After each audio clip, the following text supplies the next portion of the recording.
Good evening, everyone. This is Professor Hill. It's a short video for our class, Introduction to Ethics Philosophy 2306 here at St. Philip's College, the summer one term.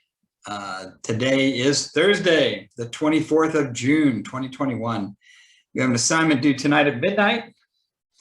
And I wanted to talk a little bit more about the trolley problem today, because we've been looking at consequentialism and non-consequentialism, or deontology, as a lens on particular chapter readings we've been doing, but also on the case study. Tonight's about the Nash family, Jack and Lisa Nash, their daughter Molly, and the son that they created as a medical therapy for another human being, Molly. Not a small thing. But it turns out that one of the things about the case is that it gets us to look at not just whether or not we think it's right or wrong, but why, to press ourselves to explain why something is right or why something is wrong.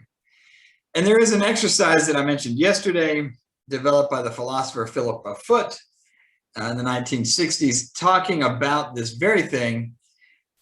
There's three little versions that they did in the video that I posted into the module, but I want to also just walk us through this real fast, because the versions are short, but they do a nice job of getting at these fundamental issues. So let's start with version one here. All right, here we go.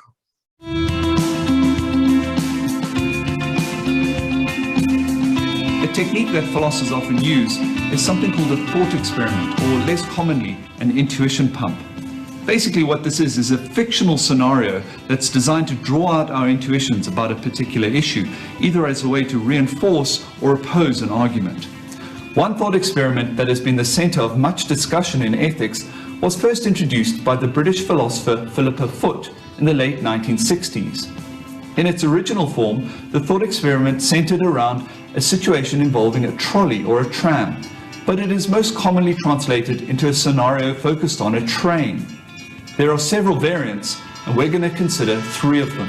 All right, here comes number one. So then, in our fictional world, let's imagine that there's a runaway train barreling down the tracks at great speed and out of control. Ahead of the train, unaware of the danger, is a work party of 5 railway employees. They're expecting a train to come along a parallel track to the one they're working on, and so they won't be aware of the danger of the runaway train until it's too late. From where you're standing, you're too far away to yell out and warn the workers on the tracks. But you realize that you're standing next to a lever that if you pull it, it'll divert the train and the 5 men on the tracks will be saved. But there's a catch. If you pull the lever and divert the train, it will hit an innocent bystander who's walking along the other track. So there's no way around it. Either you won't pull the lever and the 5 workers will be killed, or you do pull the lever, the 5 workers will be saved, but the innocent man will be killed. So what's the right thing to do? All right. So she intentionally starts off with this scenario because it strikes many people that, given the choice to pull the lever or not, you're going to end up with either 5 people dead or 1 people dead. So if you do nothing at all, the train comes through, kills 5 people, you pull this simple little lever and it diverts the train track, and there is 1 innocent bystander who's killed, but you know, you got to figure, well, 1 funeral is better than 5 funerals, and you only have to tell 1 heartbroken family instead of 5 heartbroken families. And so lots of people kind of start there, and it seems to kind of fit with the scenario and what makes sense. And when I do this in my class, face to face in a classroom, I easily get 4/5 or more of the people in the room to say, pull the lever, save the 5 guys. So that's how that starts. And as you can see, that's very consequentialist thinking. You're looking at the consequences, the outcome. Pull the lever or not, based upon the result, one dead person looks better than 5, so we'll go with that one. But this is when it gets tricky, and she does this kind of flip on purpose. Let's consider another version. As in the first version of the thought experiment, there is a runaway train barreling towards a work party of 5 unsuspecting railway workers who will definitely be killed if you don't do something about it. Again, there's no way for you to shout out and warn the workers on the track. And this time, there is no lever that you can pull to divert the train. There is, however, a rather overweight man standing on the platform. And you know that if you push him onto the tracks, it will stop the train in time and save the 5 workers. He will, of course, die, but the workers will have been saved. So, what's the right thing to do? Should you push the fat man onto the tracks, killing him, but saving the 5 workers? Or should you stand by and let the train crash into the work party? Okay, so this changes things a lot. And when I do this in a classroom with students, they're all like, hold on. They don't like this one. This is one where they start to fight up against the hypothetical. They're like, well, can I yell? I'm like, no, the whole hypothetical is set up to force you to make this decision. And they're like, yeah, but I don't want to push this guy into the tracks. That sounds like murder. And I say, well, hold on a minute.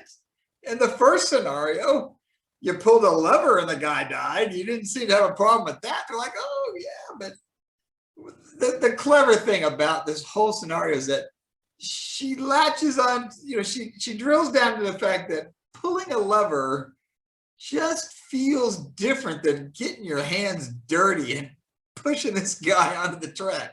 That somehow feels personal, that's like, that just seems different to people. And I always try to remember people, look, before you agree to push a fat man onto the tracks and do his death, you need to remember that there's going to be a fat man grading your final exam. So let's not jump too quickly here to a solution.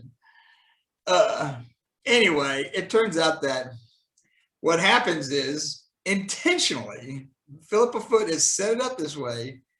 People now swing to the other side. They don't want to push somebody to their deaths. Pulling a lever is one thing, no problem. Lots of people were willing to do that. But now, oftentimes, 3/4 of the same 4/5 will just swing back the other way and say, no, I don't want to do that. And then when I press them on it, they're like, well, it just seems wrong. I'm like, so there's a rule there. There's a principle that you shouldn't kill innocent people. And they're like, yeah. And I'm like, where was that in the first version? And they're like, well, but I was saving people. And I'm like, same situation, but you can see this goes, it gets heated fast because people don't like being pushed first to consequentialism and then all of a sudden getting reminded with a slap in the face that, well, maybe there is a rule that I shouldn't go around sacrificing innocent life, even if there is a good outcome.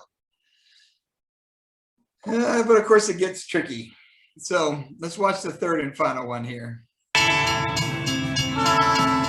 In the third and final version of our thought experiment, we once again have a runaway train headed directly for a work party of 5 railway workers.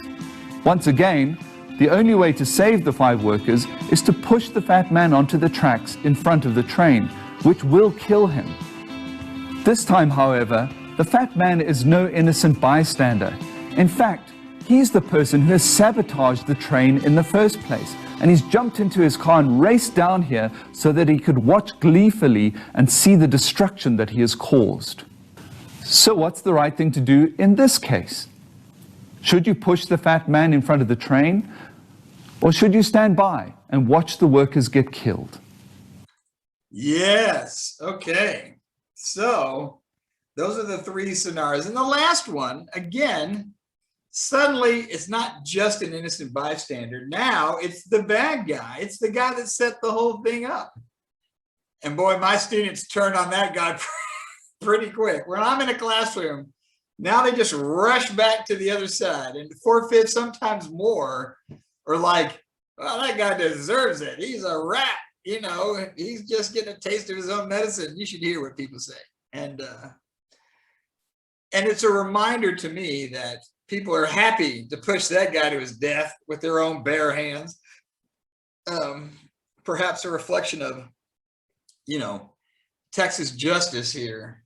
I have friends that live in Europe, and they think we're crazy on a lot of these social issues. And they say to me, Andy, explain to me, how can somebody be pro-life and that they're against abortion, but they are also for capital punishment? How are you for capital punishment if you're pro-life?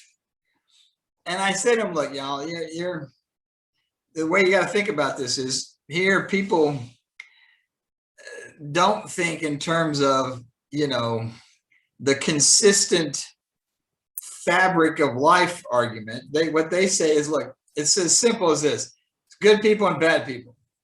Abortion is about innocent little kids, so we need to protect them.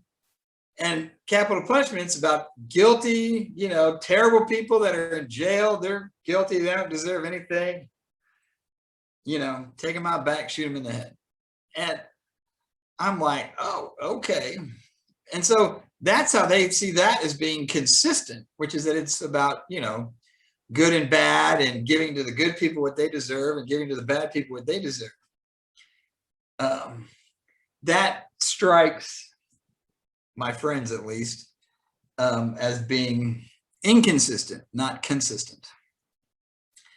But it's a reminder to us that we need to have a moral philosophy behind our decisions, so that it's at least rational and it makes sense to us, if to no one else. And so, yeah, the third and final one, lots of people a minute ago weren't willing to, push this poor innocent soul onto the tracks. Now they're like, oh, he's guilty. He's the guy that did it. Out he goes. So the reason I do this particular experiment, the reason I like it, is that it pushes people back and forth between consequentialism and deontology, and then back again. And it makes us realize that sometimes we do that in our own thinking. We apply moral theory to the facts of the situation in front of us. We draw from this one and that one, given where we are in the circumstances. Now, that's fundamentally relativistic. Even if we end up in a situation where we're like, I think a rule applies in this situation. And so I'll reach for a rule because I'm going to get the answer that I think fits and is just and leads to a good outcome. Even if I need to switch whole moral theories for the next difficult, problem that I'm facing. Anyway, I wanted to share that with you. Like I said, they're posted, the videos are posted in the modules. But I like it because it gets right at the heart of this kind of back and forth of the line between these two big schools of thought. All right, so enough for tonight. You guys have got a paper due. Essay due at midnight tonight, Thursday, the 24th of June. Get going, because it's time. And I will plan to check in with y'all tomorrow. So in the meantime, take care. I'll talk to y'all soon. Bye-bye.